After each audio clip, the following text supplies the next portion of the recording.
Hello. अनु Hindi academy में आप सभी का स्वागत है। तो आज हम लेकर आए हैं काव्य लक्षण। इसके पहले हम लोगों ने काव्य प्रयोजन कंप्लीट कर लिया था और अब हम पढ़ेंगे काव्य लक्षण कि काव्य क्या है, कैसे हम निर्धारित करेंगे कि ये काव्य है। तो इसमें कई सारे संस्कृत आचार्यों और मध्यकालीन कवियों और आधुनिक और पाश्चात्य चार प्रकार के जो इसके मत हैं वो हम लेकर आए हैं। तो पहले हम सबसे पहले संस्कृत आचार्यों के मत देखेंगे, जिसमें सबसे पहले है भरत मुनि का। तो पहले हम इसको पढ़ेंगे। मृदु ललित पदाढ्यम गूढ़ शब्दार्थहीनम जनपद सुखबोध्यम युक्ति मन्य नृत्य योज्य।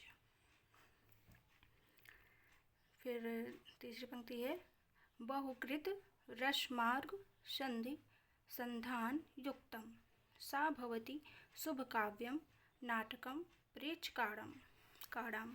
ठीक है। मृदु ललित पदाढ्यम गूढ़ शब्दार्थहीनम जनपद सुखबोध्यम युक्ति मन्यृत्यम योज्यम बहुकृत रसमार्ग संधि संधान युक्तम सा भवति शुभ काव्यम नाटकम प्रेक्षकाणाम। तो इन्होंने अपने इस मत के द्वारा बताया है कि काव्य लक्षण क्या है। तो इसमें इसका जो तात्पर्य है कि भरत मुनि ने मृदु ललित या लालित्य गूढ़ शब्दार्थहीनता सर्वबोधता युक्तिमत्ता अथवा तर्कसंगतता नृत्य योजना भांति भांति रस प्रवाहिनी तथा कथानक में संधियों की पूर्ण निर्वाहात्मकता को शुभ काव्य कहा है। कहने का मतलब है कि इस पंक्ति में इनका जो काव्य लक्षण बताया है वह बताया हुआ है कि मृदु लालित्य गूढ़ शब्दार्थहीनता सर्वबोधता युक्तिमत्ता अथवा तर्कसंगता नृत्य योजना भांति भांति रस प्रवाहिनी तथा कथानक में संधियों की पूर्ण निर्वाहात्मकता को शुभ काव्य कहा है। ठीक है। उसके बाद हम देखेंगे कि भामह ने काव्य लक्षण के बारे में क्या कहा है। तो ये इम्पोर्टेंट पंक्तियाँ हैं और पूछी जा चुकी हैं। तो इनको याद करने के लिए आप इनके कुछ वर्ड को शब्द को पकड़िए कि जैसे मृदु ललित पदाढ्यम प्रेक्षकाणाम, ऐसे आप पहले का शुरू ले लीजिए 2-3 शब्द और लास्ट का ले लीजिए। तो इस तरीके से याद रहेगा कि ये भरत मुनि का है। उसके बाद हम देखेंगे भामह का। तो इन्होंने कहा है शब्दार्थो सहितो काव्यम। ये बहुत बार परीक्षाओं में पूछा गया है। तो इन्होंने क्या कहा है, शब्द और अर्थ से युक्त वाक्य ही काव्य है। इतना ही इन्होंने कहा, सिर्फ आपको ये याद रखना है शब्दार्थो सहितो काव्यम। कहने का मतलब है शब्दार्थों का मतलब है शब्द और अर्थ से युक्त वाक्य ही काव्य है। भामह की यह भी मान्यता है कि ऐसा कोई शब्द है ना अर्थ ना न्याय न कला है जो काव्य का अंग बन सके। आपको सिर्फ इतना याद रखना है कि शब्द और अर्थ से युक्त वाक्य ही काव्य है, क्योंकि कई बार शब्दार्थों से ही तो काव्य में पूछा जा चुका है। तो इसको ऐसे भी पूछ सकता है कि शब्द और अर्थ से युक्त वाक्य ही काव्य है, कथन किसका है। और अगला हम देखेंगे दंडी के अनुसार इन्होंने क्या कहा है, शरीरम तावदिष्टार्थ यावच्छिना पदावली। या ये यहाँ पर मात्रा लगाना वो छूट गया है, तो यहाँ पर यावच्छिना है, यावच्छिन्ना। ठीक है। शरीरम तावदिष्टार्थ यावच्छिन्ना पदावली। अब इन्होंने अपने इस पंक्ति में क्या बताया है काव्य के बारे में। तो जैसे आपने इसको पढ़ लिया, कई बार ये भी परीक्षा में आ चुका है और यह इनकी एक रचना है काव्यादर्श, उससे ली गई है। और यह पंक्ति आपको याद कर लेनी है, तावदिष्टार्थ ऐसे कोई शब्द पकड़ना है जिससे आपको ये याद हो जाएगा। जैसे कि तावदिष्टार्थ यावच्छिना, या सिर्फ पदावली क्यों याद कर लेना है। ठीक है। उसके बाद हम वामन का देखेंगे कि वामन ने काव्य के बारे में क्या कहा है। सबसे पहले तो हम वामन के बारे में यह जानेंगे कि वामन ने काव्य अलंकार सूत्र वृत्ति, जो कि इन्हीं का ग्रंथ है, में रीति को काव्य की आत्मा मानते हुए गुण व अलंकार से युक्त शब्दार्थ को ही संज्ञा को काव्य की संज्ञा दी है। तो आपको ध्यान रखना है कि इनका ग्रंथ है काव्य अलंकार सूत्र वृत्ति, जिसमें इन्होंने रीति को काव्य की आत्मा माना है और रीति को काव्य की आत्मा मानते हुए गुण व अलंकार से युक्त शब्दार्थ को ही काव्य की संज्ञा दी है। तो अब हम इनका पढ़ लेते हैं। इनकी 4 परिभाषाएं हैं और सभी बहुत इम्पॉर्टेंट हैं। जैसे अभी तक हमने जितनी पढ़ी सभी इम्पॉर्टेंट हैं और अक्सर परीक्षाओं में पूछी जाती हैं, इसलिए आपको ये याद रखनी है। क्योंकि यदि आप ये पूरा क्लास कर लेते हैं तो काव्य लक्षण से यदि कोई क्वेश्चन बनेगा तो इसी से बनेगा, क्योंकि इसमें बहुत सारी चीज़ों को मतलब छाँट के ढूंढ के इकट्ठा करके रखा गया है। तो पढ़ते हैं वामन का। सदोष गुणा अलंकार हाना दानाभ्याम, पहला है। दूसरा काव्यम ग्राहम अलंकारात् और सौंदर्यम अलंकारा। कभी कभी तो सिर्फ इतना ही पूछ लेता है, सौंदर्यम अलंकारा।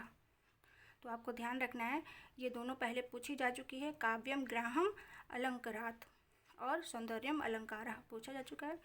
तो अब आपको पहला भी याद रखना है, क्योंकि ये पूछे जा चुके हैं तो हो सकता है वो पूछ ले।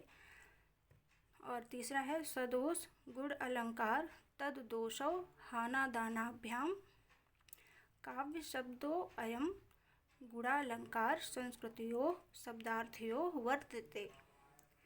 ठीक है, तो अब आपको देखिए पहली पंक्ति में हाना दानाभ्याम शब्द दिया है और तीसरी में भी हाना दानाभ्याम शब्द दिया है। ये दोनों एक जैसे शब्द हैं, तो आपको इतना ही याद रखना है, क्योंकि ये परिभाषा तो आपको आती होगी, काव्यम ग्राहम अलंकारात् सौंदर्यम अलंकारा। तो आपको हाना दानाभ्याम साथ में ही याद कर लेना है। यदि ये शब्द पंक्ति में आएगा तो वामन का आपको लगा देना है। ठीक है, और फिर ये भी आपको याद रखनी है, क्योंकि ऊपर की 2 पूछे जा चुके हैं पेपर में। दूसरा काव्यम ग्राहम अलंकार और सौंदर्यम अलंकारा पूछा जा चुका है, तो ये तीनों में से कोई भी पूछ सकता है। और आगे बात करेंगे आनंदवर्धन का। आनंदवर्धन के अनुसार इन्होंने काव्य के लक्षण के बारे में क्या कहा है। शब्दार्थ शरीरम तावत काव्यम, कई बार इतना ही पूछा जा चुका है। और दूसरा काव्य सात्मा ध्वनि, ये भी पूछा जा चुका है, इतना आधा आधा। तो आपको इतना तो याद ही कर लेना है, शब्दार्थ शरीरम तावत काव्यम काव्यस्यात्मा ध्वनि। तो ये इनकी पहली पंक्ति है। दूसरा है सहृदय हृदयाह्लादि शब्दार्थ मयत्वमेव काव्य लक्षणम। फिर से पढ़ेंगे, सहृदय हृदयाह्लादि शब्दार्थ मयत्वमेव काव्य लक्षणम। ठीक है, तो इन्होंने बताया है शब्दार्थ रूपी शरीर ही काव्य है। ऊपर लिखा हुआ ना, शब्दार्थ शरीरम तावत काव्यम, तो इसका मतलब है शब्दार्थ रूपी शरीर ही काव्य है। तो कभी ये भी पूछ सकता है कि शब्दार्थ रूपी शरीर काव्य है, कथन किसका है। तो आपको ध्यान रखना है कि आनंदवर्धन का कहा हुआ है। और दूसरा है काव्य आत्मा ध्वनि, और इन्होंने कहा है कि शब्दार्थ रूपी शरीर ही काव्य है। साथ में ये भी कहा कि और ध्वनि काव्य की आत्मा है। तो कई बार ये भी पूछा जा चुका है कि ध्वनि को काव्य की आत्मा किसने माना है। ठीक है, आगे चलेंगे, हम भोजराज का देखेंगे, जो कि इनके ग्रंथ सरस्वती कंठाभरण से लिया गया है। निर्दोषम गुणवत् काव्यम लंकारैलंकृतं रसान्वितं कवि कुर्वन् कीर्ति प्रतिंच विन्दति। ठीक है, निर्दोषम गुणवत् काव्यम लंकारैलंकृतं रसान्वितं कवि कुर्वन् कीर्ति प्रतिंच विन्दति। ठीक है, तो अभी हमने भोजराज का देखा। इन्होंने कहा है दोष मुक्त, कहा है ना निर्दोषम, बिना दोष का है। जो कहने का मतलब है दोष मुक्त हो, जो अगुणवत हो, यानी कि गुण से युक्त हो। और फिर काव्यम अलंकारई अलंकृतम कहा है, तो इसका मतलब है अलंकृत सरस काव्य कीर्ति और सुख प्रदाता है। यहाँ पे लिखा है ना नीचे वाली लाइन में, रसान्वितम कविम कुर्वन् कीर्ति प्रतिंच विंदति। ठीक है, तो इन्होंने कहा है दोष मुक्त गुण युक्त अलंकृत सरस काव्य कीर्ति और सुख प्रदाता है। और अब देखेंगे रुद्रट का, इन्होंने कहा है ननु शब्दार्थौ काव्यम। देखिए इन्होंने काव्य प्रयोजन में भी ननु शब्द का प्रयोग किया था और लक्षण में भी ननु शब्द का किया है। तो आपको ननु शब्द याद रखना कि अगर ननु से पंक्ति स्टार्ट हो तो आप रुद्रट लगा दीजिएगा।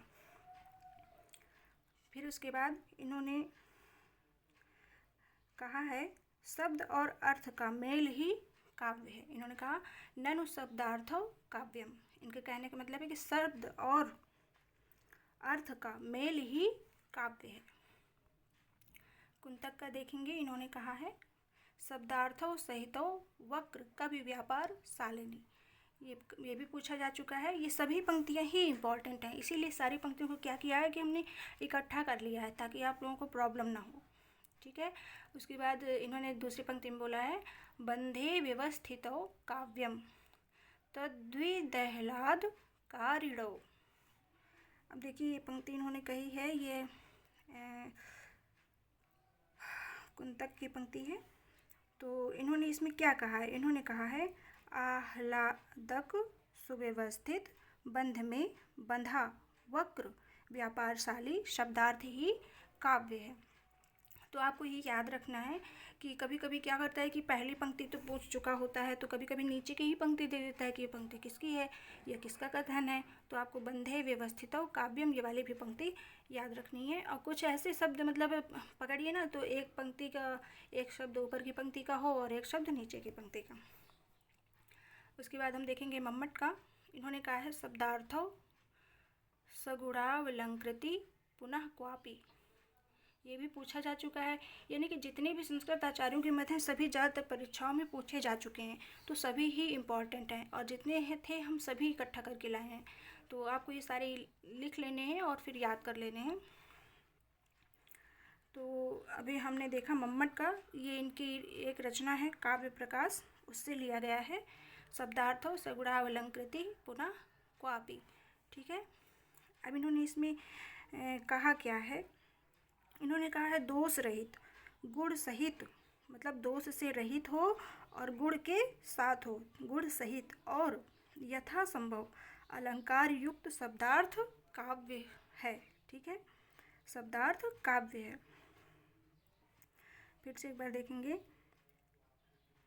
दोष रहित गुण सहित और यथासंभव अलंकार युक्त शब्दार्थ ही काव्य है।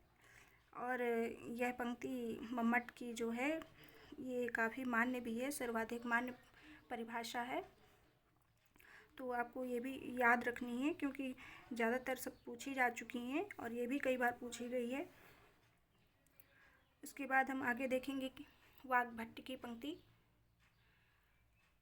तो वाग्भट्ट ने क्या कहा है काव्य लक्षण के बारे में, इन्होंने कहा है साधु शब्दार्थ संदर्भ गुण अलंकार भूषितम स्फुट रीति रसोपेतम काव्यम कुर्वीत कीर्तये। ये कहा है किसने, वाग्भट्ट ने। देखिए वाग्भट्ट की पंक्ति परीक्षा में आई भी थी और फिर ये ढूंढे नहीं मिल रही थी कि ये कहाँ से आई है, किस किताब से आई। हम निशा अग्रवाल में खोज रहे हैं, कहीं भगीरथ मिश्र में खोज रहे हैं, योगेंद्र प्रताप में खोज रहे हैं, लेकिन मिल नहीं रही थी।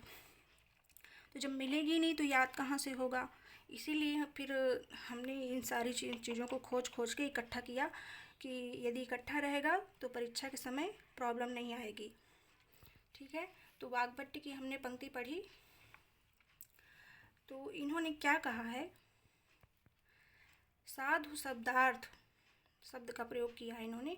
तो आपको पहला शब्द और दूसरा शब्द देखना है, साधु शब्दार्थ रसोपेता। आपको इतना याद कर लेना है, साधु शब्दार्थ रसोपेता। अगर इस तरह से मतलब पंक्ति आएगी तो आप पहचान लेंगे कि ये वाग्भट्ट की पंक्ति है। इन्होंने कहा है रीति रस अलंकार गुण युक्त शब्दार्थ को काव्य कहते हैं। इनका कथन है गुणालंकार रीति रसोपेता। कहने का मतलब ऊपर की पंक्ति यदि पूछता है तो ठीक है, पूछ लेगा तो, लेकिन कभी कभी ये छोटी वाली पंक्ति भी पूछ सकता है, गुणालंकार रीति रसोपेता। ठीक है, तो इससे क्या होगा कि आप पहली वाली पंक्ति पूछेगा तो आप कर लेंगे और नीचे वाली पंक्ति पूछेगा तो कर लेंगे। तो इसी को उन्होंने कहा है रीति रस अलंकार गुण युक्त शब्दार्थ को काव्य कहते हैं। और अब बात करेंगे राजशेखर का। तो शब्दार्थ योर्थ ये सब क्या लिखा हुआ है, हेमचंद की पंक्ति हम पढ़ रहे थे, पहले राजशेखर की करनी है। ठीक है, इन्होंने कहा है शब्दार्थ शब्दार्थियो अर्यथा वत्सह भावे विद्या साहित्य विद्या। तो आपको जैसे पढ़ने में थोड़ी प्रॉब्लम होती है संस्कृत में, क्योंकि ऐसे शब्द होते हैं, वर्ड होते हैं, ऐसे यूज किए होते हैं, तो आपको इसमें याद रखना है विद्या साहित्य विद्या। इतना आप कर लेंगे। कहीं पर मतलब ऐसे शॉर्ट में लिख लीजिए, छाट के कुछ मतलब कीवर्ड निकाल के, मतलब कुछ शब्द ऐसे छाट के निकाल लीजिए। जैसे कि अब ये राजशेखर का अगर निकालना है तो आप क्या निकालेंगे, विद्या साहित्य विद्या राजशेखर, ऐसे आप लिख लेंगे। तो जब आप रिवीजन करेंगे तो आपको आसानी होगी और जल्दी से आपको याद भी हो जाएगा। क्योंकि इसको हमें पढ़ने में ही प्रॉब्लम आएगी तो फिर हमें याद कहाँ से होगा। इसलिए कुछ ऐसे सरल शब्द को पकड़ेंगे और जो हमको आसानी से याद हो जाए। तो हमने जैसे अभी पकड़ा कि विद्या साहित्य विद्या, तो आप इतना लिखे रहेंगे कहीं रफ में या कहीं पे साइड में, तो जब आप कभी रिवीजन करेंगे काव्य लक्षण तो आपको तैयार हो जाएगा। और अब देखेंगे हम हेमचंद की पंक्ति, जो कि इनकी रचना का काव्यानुशासन से ली गई है। इन्होंने कहा है अदोषौ सगुणौ शालंकारौ च शब्दार्थौ काव्यम। आपको जैसे ये पूरी पंक्ति याद करनी होगी, क्योंकि अदोषौ शब्द से और भी किसी की मतलब मिलती है ऐसे पढ़ने में, तो दिक्कत ना आए, इसलिए आपको इतना है कि अदोषौ सगुणौ शालंकारौ च शब्दार्थौ काव्यम। ये किसने कहा है, हेमचंद जी ने। और किस रचना से है, काव्यानुशासन से। इन्होंने कहा है दोष रहित गुण व अलंकार सहित शब्दार्थ ही काव्य है। देखिए घूम फिर के सभी लोग वही कह रहे हैं, लेकिन आपको थोड़ा याद रखनी है पंक्तियाँ, क्योंकि कुछ ना कुछ डिफरेंट होता है, तभी सभी लोगों के अलग अलग मत दिए गए हैं। ठीक है, उसके बाद हम देखेंगे पंडित जगन्नाथ दास का। इन्होंने कहा है रमणीयार्थ प्रतिपादका शब्दः काव्यम। तो इन्होंने मतलब इस बारे में बोला है काव्य लक्षण के बारे में, रमणीयार्थ प्रतिपादकः शब्दः काव्यम। यह भी परीक्षा में कई बार आ चुका है। देखिए जो आ चुके हैं वो तो आपको हर हाल में याद ही होने चाहिए, और फिर जो नहीं अभी तक पूछे जा चुके हैं आप उसको इसमें से छांट लीजिए कि कौन सा हमें नहीं आता है और कौन सा परीक्षा में अभी तक नहीं आया और इसके आने की संभावना है। क्योंकि सभी जितने भी हम 15 कवियों को लेके आए, संस्कृत आचार्यों को लेकर आए हैं, तो सभी इम्पॉर्टेंट हैं। ठीक है, तो जगन्नाथ दास का हमने अभी देखा। इन्होंने क्या कहा है, पहले तो ये जान लीजिए कि रमणीयार्थ प्रतिपादकः शब्दः काव्यम जो है ये पंडित जगन्नाथ दास की एक रचना है, रस गंगाधर, उसी से ली गई है। तो इन्होंने क्या कहा है काव्य लक्षण के बारे में, रमणीय अर्थ का प्रतिपादन करने वाले शब्द काव्य हैं। ठीक है, तो आपको इतने कभी पूछ ले, मान लीजिए परीक्षा में संस्कृत वाली पंक्ति ना दे करके हिंदी में पूछ ले, रमणीय अर्थ का प्रतिपादन करने वाले शब्द काव्य हैं, यह कथन किसका है। तो आपको मतलब ऊपर का याद रहे कि रमणीयार्थ प्रतिपादका, तो रमणीयार्थ शब्द से ही आप पकड़ लेंगे। ठीक है, तो अब हमने 13 नंबर तक कर लिया, अब 14 में है जयदेव। देखेंगे कि जयदेव ने काव्य लक्षण के बारे में क्या कहा है। इन्होंने कहा है अंगीकरोति यह काव्यम शब्दार्थवन लंकृति असौ न मन्यते कस्यादनु मन लंकृति। ये इनकी पहली पंक्ति है, मतलब पहला पूरा वाक्य है इनका शुरू से लेकर लास्ट तक। तो आप इसको याद कर लेंगे, क्योंकि ऊपर का पूछेगा तो हो सकता है पहली वाली पंक्ति पूछ ले, फिर दूसरे नंबर पे जो दिया हुआ है ये भी उन्हीं का विचार है, पर वो मतलब परिभाषा है उन्हीं की, तो ये भी पूछ सकता है। निर्दोषा लक्षणवती सरीति सरीतिर्गुण भूषिता शालंकार रसानेक वृत्ति व काव्य नाम वाक। अब इतना इन्होंने कहा है, तो आपको कहाँ से पकड़ना है? निर्दोषा लक्षणवती और लास्ट का इधर नाम वाक, ऐसे करके आप एक जगह लिख लीजिए और जयदेव लिख लीजिए, क्योंकि अभी तक नहीं पूछा गया है तो पूछा जा सकता है। और फिर क्योंकि पिछली बार जो पंक्तियाँ आई थी वो ऐसे आई थी कि जो पहले पूछी नहीं गई थी, जैसे भट्टतौत का है और वाग्भट्ट का है, ऐसे पूछा गया था। तो इसी तरह आप पहले वाले का भी अंगीकरोति मन लंकृति, इतना ऐसे करके याद कर लीजिएगा। अब जयदेव ने इस पंक्ति में क्या कहा है ये आपको समझना है। तो देखेंगे कि इन्होंने कहा है कि जो विद्वान अलंकार से हीन शब्द और अर्थ को काव्य मानते हैं वे अग्नि को भी अनुष्ण, यानी कि अग्नि को भी शीतल क्यों नहीं मानते हैं। ठीक है, जयदेव ने मम्मट के काव्य लक्षण विषयक मान्यता के विरोध में यह कहा था। कौन सा? पहला वाला, अंगीकरोति यह काव्यम शब्दार्थ वन लंकृति असौ न मन्यते कस्यादनु मन लंकृति। इन्होंने इस पंक्ति का जो भाव है यही कहा था कि अभी जो हमने अर्थ बताया ये पहली पंक्ति का अर्थ है कि जो विद्वान अलंकार से हीन शब्द और अर्थ को काव्य मानते हैं, मतलब जो भी विद्वान अलंकार और शब्द अर्थ से हीन, मतलब जिसमें नहीं है, उसको काव्य मानते हैं, तो वे अग्नि को शीतल मानते हैं। तो ये बात गलत है, तो अग्नि शीतल नहीं होती है। तो यह उन्होंने जयदेव ने मम्मट के काव्य लक्षण विषयक मान्यता के विरोध में कहा था। और अब दूसरी पंक्ति का देखेंगे, इन्होंने कहा था दोष रहित, निर्दोषा लिखा हुआ है ना, निर्दोषा का मतलब है बिना दोष का। ठीक है, तो दोष रहित गुण व अलंकार सहित शब्दार्थ काव्य है। तो देखेंगे कहाँ गया, ठीक,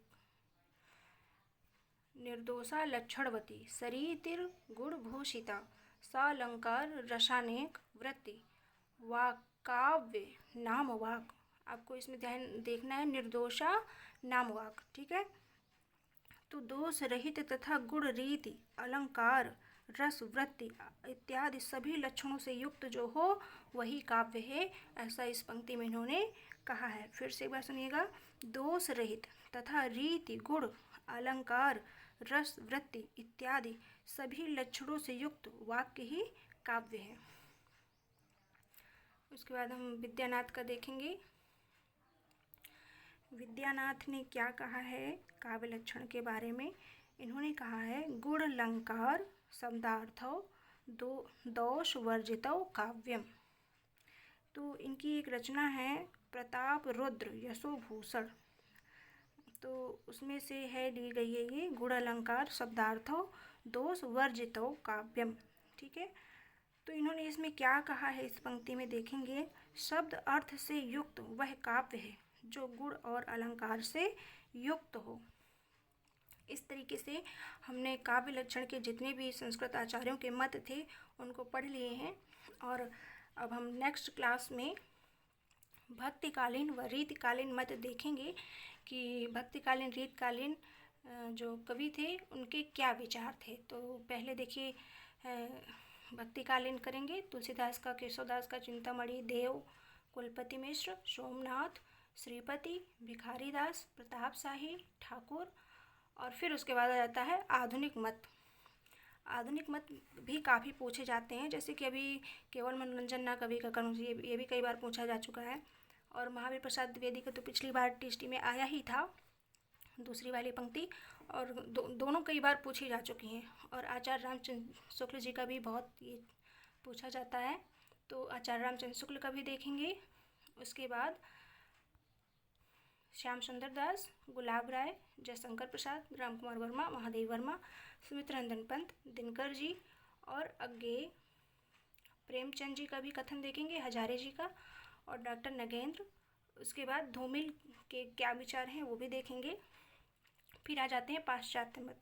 पाश्चात्य मत भी कभी कभी पूछ लिए जाते हैं टीजीटी में, हालांकि पीजीटी में तो पूछा ही जाता है, लेकिन टीजीटी सिलेबस में नहीं है, लेकिन फिर भी पूछ लेता है। पिछली बार एक क्वेश्चन आ गया था, जैसे कि विखंडनवाद के जनक पूछ लिया था, है ना।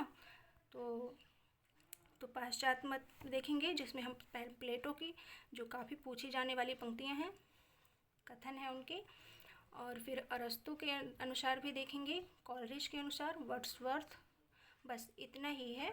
और इतना यदि आप कंप्लीट कर लेते हैं तो काव्य लक्षण से संबंधित कोई भी यदि क्वेश्चन बनता है तो आपका गलत नहीं होगा, क्योंकि कोई भी कथन या पंक्ति आएगी तो इन्हीं में से बन जाएगा। ठीक है, तो अब हम मिलते हैं नेक्स्ट क्लास में।